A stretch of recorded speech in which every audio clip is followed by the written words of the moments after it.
मंडळी नमस्कार, मी सुशील कुलकर्णी. आपण पाहताय अॅनालायझर. मागच्या काही दिवसापासून माध्यमांच्या मध्ये समाज माध्यमांच्या मध्ये शिवसेनेतलं एकमेव नाव चर्चेत आहे, ते म्हणजे सुषमा अंधारे. सुषमा अंधारे नावाचं वादळ सध्या महाराष्ट्राच्या राजकारणात घोंगावत आहे. अगदी एबीपी माझाला सुद्धा माझा कट्टा या त्यांच्या प्रतिष्ठेच्या आणि फेमस शो मध्ये सुषमा अंधारेंना बोलवावं वाटलं, इतकं सुषमा अंधारेचं राजकीय महत्व वाढत चाललेलं आहे. एक वर्गमैत्री म्हणून याचा आनंद नक्कीच आहे. पण आमच्या वर्गमैत्रिणीचा हा आनंद आम्हाला असला तरीही तो शिवसेनेसाठी तितका उपयोगाचा आहे की नाही याचं तटस्थपणे विवेचन करायला हवं. सुषमा अंधारे नावाचं वादळ महाराष्ट्राच्या राजकारणाला दिशा देईल की शिवसेनाच उद्ध्वस्त करून टाकेल, असा प्रश्न आमच्या मनामध्ये पडलेला आहे. मुळात सुषमा महाराष्ट्राच्या राजकारणाला टर्न देऊ शकतील एवढ्या राजकीय क्षमतेच्या आहेत का, हा माझ्या समोरचा मोठा प्रश्न आहे. मला सुषमा अंधारे यांच्यावरती फारसं काही बोलायचं नाही आहे. मला याच्यात शिवसेनेवर होणाऱ्या परिणामांचा विचार नक्कीच करायचा आहे. सुषमा अंधारेंच्या तोंडून सातत्यानं महाकारुणिक गौतम बुद्ध, शाहू फुले, आंबेडकर ही विचारधारा निघत असते. नुकताच त्यांनी बौद्ध धम्माचा स्वीकार देखील केलेला आहे आणि त्या आता बौद्ध आहेत. बौद्ध असलेल्या सुषमा अंधारे बौद्ध असतील तरी त्या अनुसूचित जातीच्या नाहीत, हे देखील लक्षात घेतलं पाहिजे. पण आता त्या बौद्ध झाल्यामुळं त्या मूलतः कोणत्या जातीच्या आहेत हा प्रश्न संपुष्टात आलेला आहे. आता मी यासाठी या जातीचा उल्लेख करतोय, म्हणजे त्यांची जात कोणती आहे हे सांगण्याचा माझा हेतू नाही, तर आणखी एक गोष्ट इथे मांडायची आहे की जेव्हा शिवसेनेच्या राजकारणाचा आपण विचार करतो, कोणी कितीही आदर्शवादाचे दावे केले तरी जात आणि धर्माच्या पलीकडे आमच्या राजकारणामध्ये विचार होत नाही. म्हणजे अगदी या व्हिडिओवर कमेंट करताना सुद्धा आवर्जून माझी जात आडनावावरून शोधली जाते आणि त्यावरून भाष्य केलं जातच. राजकारणातल्या कोणत्याही कृतीकडे, भाष्याकडे, विधानाकडे जातीच्या चष्म्यातून बघण्याची राजकारणातली सामान्य माणसांची सवय. म्हणूनच माझ्यासारख्या राजकारणावर बोलणाऱ्या माणसासाठी तिचा म्हणजे जातीचा विचार करायला भाग पाडते. सुषमा अंधारे या आता बौद्ध आहेत, पण त्या अनुसूचित जातीच्या नाहीत, म्हणजे त्या अनुसूचित जातीचे लाभ मिळवू शकत नाहीत, हे खरं आहे. आणि त्या ज्या वर्गाची बाजू घेत आहेत त्या वर्गातच त्या समाजाचं नेतृत्व करणारी मंडळी खूप मोठ्या संख्येनं आहे.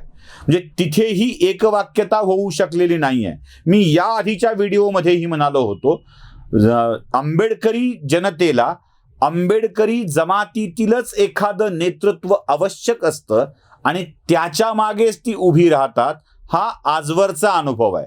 म्हणजे मग रामदास आठवलेंचं नेतृत्व असू दे, प्रकाश आंबेडकरांचं नेतृत्व असू दे, जोगेंद्र कवाडेंचं नेतृत्व असू दे, की अजून कोणाचं नेतृत्व असू दे, Republican Party of India, Bharip Bahujan Mahasangh, Dalit panther अथवा तत्सम सगळ्या संघटनांचा विचार केला तर आंबेडकरी जनतेला आपल्याच यातीतलं नेतृत्व लागत असतं आणि बाहेरच्या नेतृत्वाला ही जनता फारशी स्वीकारत नाही.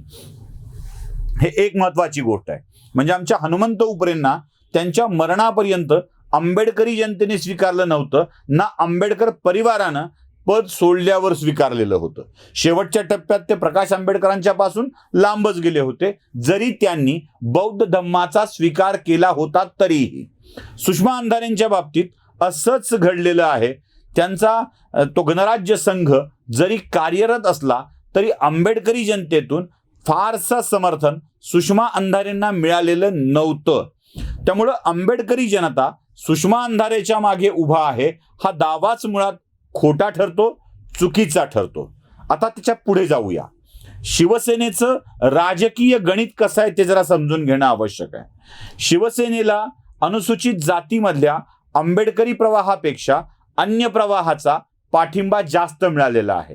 मग मातंग समाज असेल, चर्मकार समाज असेल, कक्कय्या समाज असेल, या समाजामधून शिवसेनेला खूप मोठ्या प्रमाणावर नेतृत्व मिळालेलं आहे. म्हणजे युती सरकारच्या काळापासून मातंग समाजामधून मोठ्या प्रमाणावर आमदार निवडून येण्याची एक रूढी सुरू झाली होती आणि ती आजतागायत कायम आहे. वेगवेगळ्या अनुसूचित जातीतल्या मंडळींना शिवसेना हे आपलं व्यासपीठ वाटत गेली आणि त्यावरून ते पुढे पुढे येत गेले. भाजप आणि शिवसेना यांच्यामध्ये यात खूप मोठी स्पर्धा ह्या मतांना मिळवण्यासाठीची आहे. मुळात नामांतराला बाळासाहेबांनी केलेला विरोध हा सगळ्या जगाला ठाऊक आहे. सामनामधून त्यांच्या भूमिकाही स्पष्टपणे समोर आलेल्या आहेत. त्यासोबत पुतळा विटंबनेच्या वेगवेगळ्या घटनेनंतर बाळासाहेबांनी या कसल्या आल्यात अस्मिता असा केलेला उल्लेख देखील आपल्याला विसरता येणार नाही. आंबेडकरी जनता आणि अनुसूचित जाती यांच्यामध्ये आंबेडकरी जनता वगळता अनुसूचित जातीच्या मध्ये शिवसेनेचं प्राबल्य मोठं होतं आणि आंबेडकरी जनता काय किंवा अनुसूचित जाती काय या दोन्हींच्या मध्ये सुषमा अंधारेंचं फारसं स्थान आपल्याला दिसत नाही.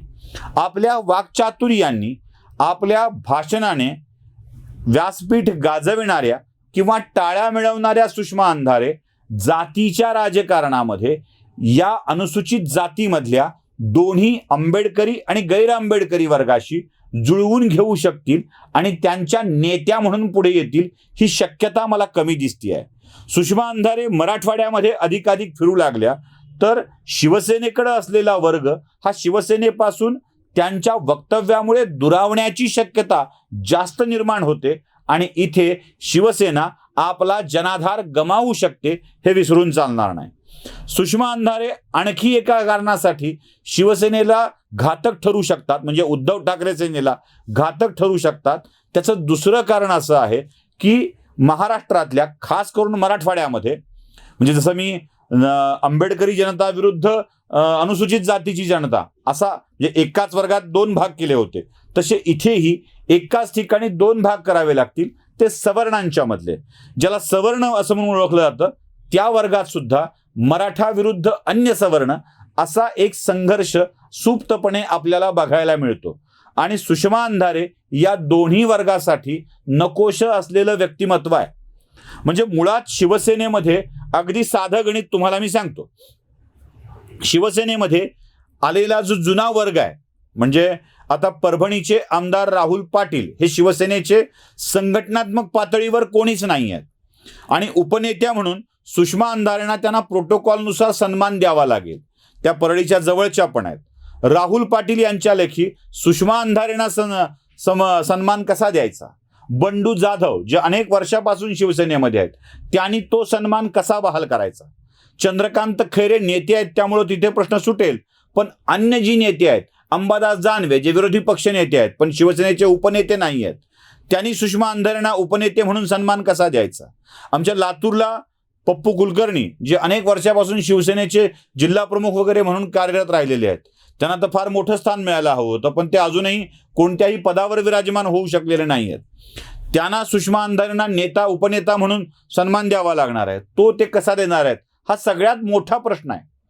म्हणजे सवर्णातला एक जो वर्ग आहे जो सुषमा अंधारेच्या आधीच्या भाषणांनी अक्षरशः घायाळ झालेला होता किंवा त्याला ते विचार पटत नव्हते, त्या वर्गाने सुषमा अंधारेला एक्सेप्ट कसं करायचं हा सगळ्यात मोठा प्रश्न त्या लोकांच्या समोर असणार आहे. आणि त्यासोबत मराठा समाजामधला एक मोठा वर्ग सुषमा अंधारेंच्या आंबेडकरी विचारधारेतील भाषणांच्यामुळे दुखावला गेलेला आहे हे विसरून चालणार नाही. त्यामुळं तो वर्ग सुषमा अंधारेंच्या सोबत म्हणजे सन्मान बहाल करत शिवसेनेसोबतच राहील ही शक्यताही आपल्याला दिसत नाही.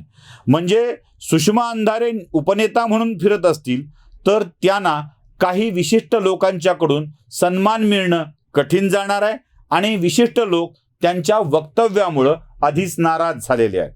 मी आधी एक गोष्ट क्लिअर करतो, मराठा समाजामधला प्रस्थापित वर्ग आणि गैरप्रस्थापित वर्ग यांच्यामध्ये गैरप्रस्थापित वर्गात शिवसेनेचं स्थान खूप मोठं होतं. अशा लोकांना शिवसेनेने राजकीय दृष्ट्या प्रस्थापित केलेलं होतं. याच वर्गावर याआधी सुषमा अंधारेंनी आघात केलेले आहेत आणि त्यांचा एक्सेप्टन्स फारच कमी त्या वर्गामध्ये आहे. म्हणजे केवळ सुषमा अंधारेंना संजय राऊतांची रिप्लेसमेंट म्हणून पुढे करायचं असेल तर शिवसेनेच्या एकूणच राजकारणासाठी हे घातक ठरणार आहे. ते वादळ असलं तरी शिवसेनेला आतून उखडून टाकणारं असणार आहे का याचा विचार देखील शिवसेनेनं करण्याचा गरज आहे. मला वाटतं शिवसेना संजय राऊत तुरुंगातून बाहेर येईपर्यंत सुषमा अंधारेंना वापरत असेल तर तेवढ्या काळातच सुषमा अंधारेंच्या राजकारणाची विचारांची दिशा ही शिवसेनेची दशा करून टाकेल, त्याशिवाय ते राहणार नाहीये. त्यामुळं सुषमा अंधारे नावाचा विस्तू शिवसेनेनं पदरात बांधून घेतलाय. ती आग आहे, नक्कीच आग आहे. म्हणजे सुषमा अंधारेच्या नेतृत्वात बोलण्यात एक आग दिसते, पण ती आग शिवसेनेनं आपल्या पदरात बांधून घेतली आहे आणि शिवसेनेचा पदर यात जळणार आहे का हे पाहणं देखील आवश्यक ठरणार आहे. तुम्हीही माझ्या मताशी सहमत असाल तर लाईक करा, शेअर करा. ज्याने आत्तापर्यंत चॅनलला सबस्क्राईब केलं नसेल त्यांनी सबस्क्राईब करावं ही विनंती. धन्यवाद.